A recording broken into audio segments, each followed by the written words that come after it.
from my own experience, you know, I had such a high level of imposter syndrome and self-doubt and trust issues because of trauma, finding it difficult to trust men, women, other people, trust my intuition, trust in spirit. It was just a massive block for me that it took a long time for me to unravel that, you know. But I see this happening with everybody on the course, you know, just about everybody. They will have their moments of imposter syndrome, and they'll be thinking on some level, oh, that do I belong? Am I good enough? Can I get it?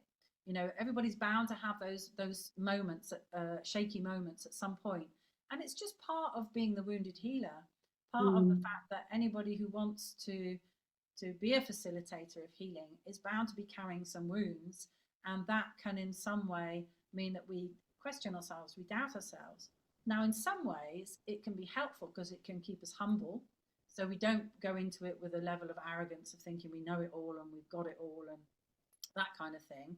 But on the other hand, it can really get in the way because it can bring us into our heads and our egos, because the ego can either be telling you you're better, or the ego could be telling you that you're inferior.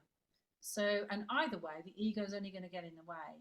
And what happens every time, you know, because I've been running this course for 10 years, what happens every time is that people have eventually something clicks and they realize they just need to get out of the way.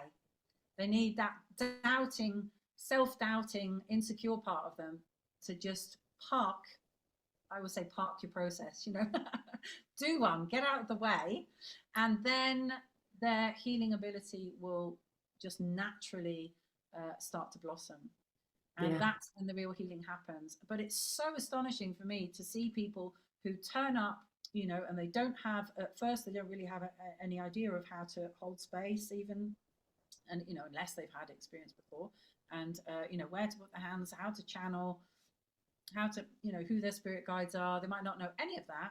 And within the course of like a couple of months, a few sessions, you know, a few modules, they're getting it. And then it's just amazing.